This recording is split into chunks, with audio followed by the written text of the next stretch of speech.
Biz ötkөndө Uhud soğuşunun aldığındagı жүрүштөр жөнүндө азын-олак кеп кылганбыз. Ал soğuşтардын дагы ислам dininin тароо процессинде өзүнө жараша орду бар экендигин айтканбыз. Бүгүн алдыда келе жаткан Ухуд soğuşунун себептери жөнүндө сөз кылабыз. Анткени бул soğуш өзү бир көрсөтүү менен түшүндүрүлө турган тарыхый окуя болгон эмес.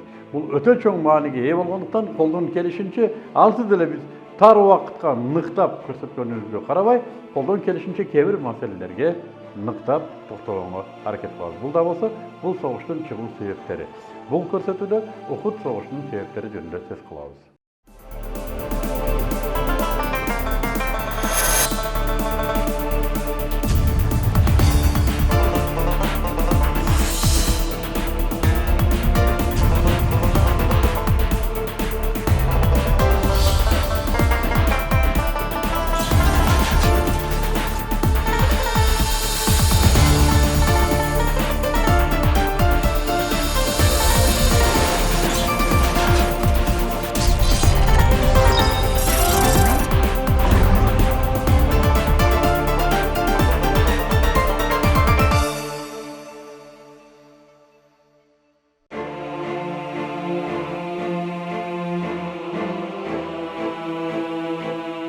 Мекке курайыштары Бадырдагы жортуулдардан тынчы кетти.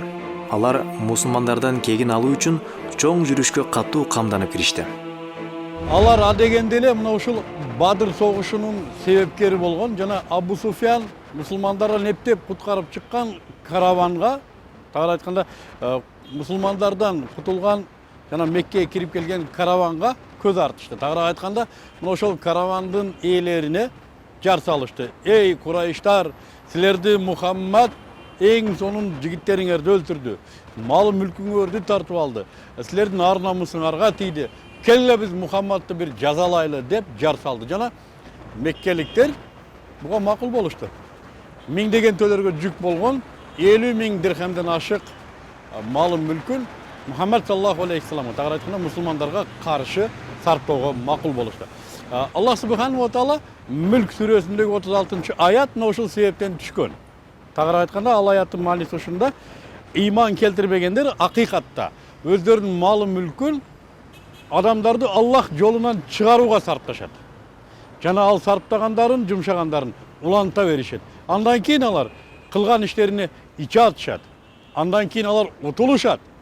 Ошол эле ыймансыздар кайрадан тозокто чогулушат деген аят түшкөн. وَالَّذِينَ كَفَرُوا إِلَى جَهَنَّمَ يُحْشَرُونَ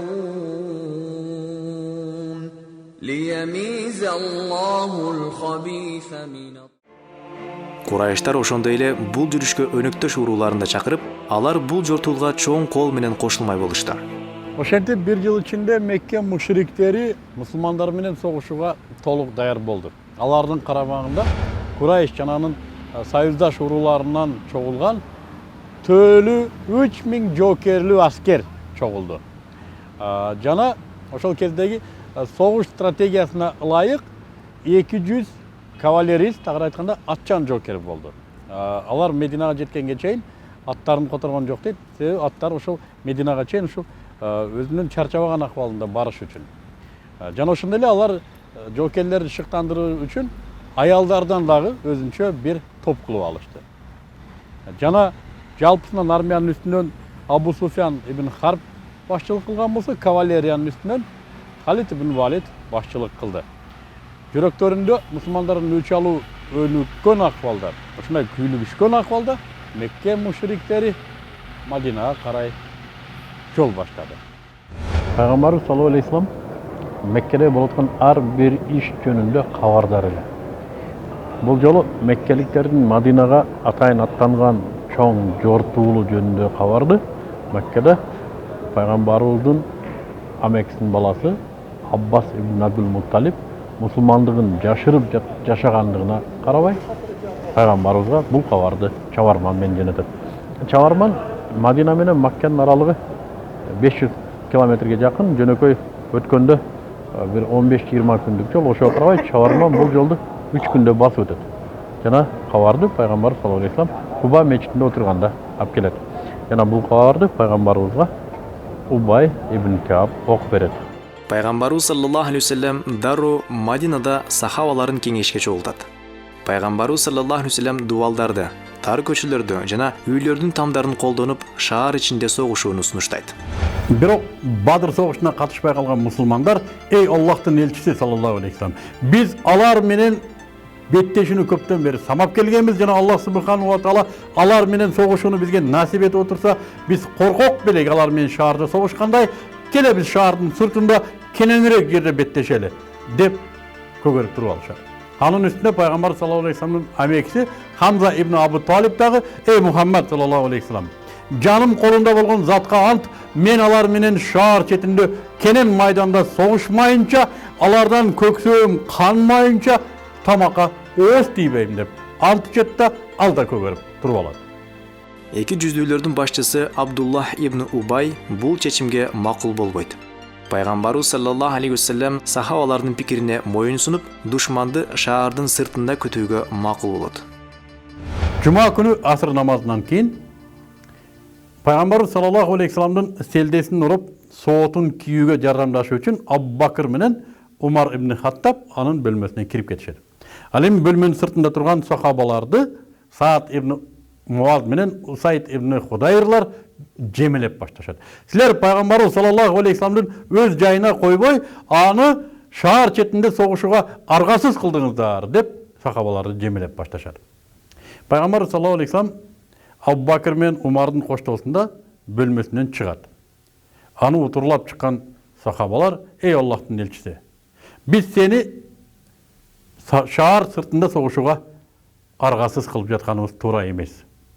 Өзүң билгин жана өзүң өкүм кылгын баш ийебиз. Бизге буйрур аткарабыз буйругуңду дейт.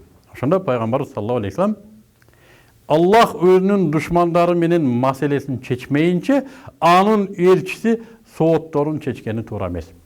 Шаар четинде согушабыз дейт да сахабаларын шаар четине чыгууга чакырат. Мына ушул учурдан баштап Мадина өзгөчө абалга өтөт. Ал эми Мекке аскерлери Мадинага батыш жолу менен чыгышат жана Аль-Абуага жеткенде Абу Суфияндын аялы Хинд бин Утба пайгамбарыбыз саллаллаху алейхи вассаламдын энесинин сөөгүн казып алып, кордоону сунуш кылат. Курайш аксакалдары Хиндти тыйып коюшат. Мен Фрунзедеги политехникалык институттун инженер курулуш факультетинде окуп жүргөнүмдө бизге геологиядан ушундай минералдардын сыпаты жөнүндө сабактар өтөт элек. Бул минерал вулкандын продукциясы. Орусчасы вулканический туф деп коет. Мадина шаары мына ушундай вулкан туфтарынан турган тала менен курчалган. Мына ушундай курчоодо турган. Ошондуктан Мадинага кирүүгө бир гана жол мүмкүнчүлүгү бар эле. Алда болсо мына ушул Кызыл деңизди бойлоп Тихан тоолорунун түбүнөн өткөн жол менен кирет эле. Ухудтун түбүнөн чыга турган жол ошол. Калган жактарынан кирүүгө мүмкүн эмес эле. Атчан болсун, төөчөн болсун, арабачан болсун, жөө болсун, эч кандай аскер Мадинага бул лаваларды басып өтүүгө мүмкүнчүлүгү жок эле. Ошондуктан Мекке аскерлери ушул даңгыр жол менен келатышкан. Алар Шаввалдын 6-сы, жума күнү, Мадинанын түндүгүндөгү Ухуд тоосунун этегиндеги канат өрөөнүнө токтошду. Мына Мадина лава талалары менен чеңгелинде турат, чеңгелденип, ортосунда Мадина жана пайгамбарыбыз саллаллаху алейхи вассаламдын мечити. Анын түндүгүндө макеттин бурчунда турган Ухуд тоосу. Капырлар ушул Ухуд тоосунун түбүндөгү даңгыр жол менен гана Мадинага киришке мүмкүнчүлүгү бар эле. Ухудтун түбүнөн өткөн канат деген суунун жээги менен кеткен жол аркылуу гана киришке мүмкүнчүлүгү бар эле. Анткени Мадинага башка жол кирбейт эле. Башка жол кирбейт эле. Пайгамбар саллаллаху алейхи вассалам түштүктөн хижрат кылып келген жол ал чоң кол менен кире турган жол эмес болчу. Өтө татаал, чыйыр бир-эки адам өтө турган гана жол болчу. Ошондуктан капырлар ушу чоң даңгыр жол менен Мадинага кирем деди. Пайгамбарыбыз саллаллаху алейхи вассалам сахабалары менен түндүктү көздөй чыгып, Ухуд тоосунун түбүнөн аларды тосуп алды. Тетиги томуктай болгон жаачылар тоосу дөңүп, тиги Ухуд тоосу. Демек, капырлар ушул жерден Мадинага киребиз дегенде пайгамбар саллаллаху алейхи вассалам ошол капчыгайдан аларды тосуп алды. Пайгамбарыбыз саллаллаху алейхи вассалам мусулмандардын аскерин 3кө бөлөт. Muhacirlerin желегин Musab ibn Umayrga көтертеді. Аус ансарларының желегин Усайд ibn Худайрга, ал эми Хадрач ансарларының желегин Хаббаб ibn Мунзирге көтертеді.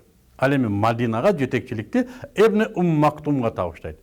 Өзү 1000ге жакын аскер менен түндүктү көздөй бет алат.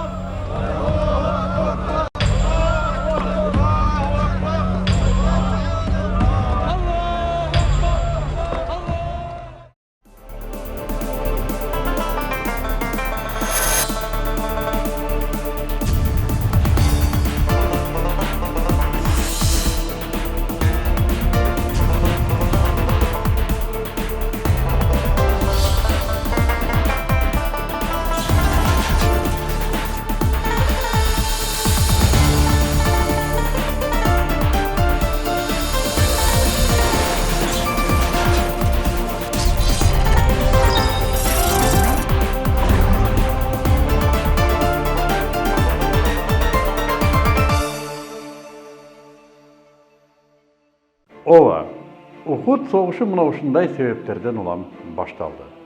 Эмики көрсөтүүдө бул соғыштын алгачкы жортуулу жөнүндө сөз кылабыз. Бул соғыш кайсы жортуулдан башталды? Жана кимдер башталды бул жортуулду? Бул соғыштын башталышына негизги себеп болгон жортуул кайсы? Анда кезектеги көрсөтүүнү көрүңүздөр.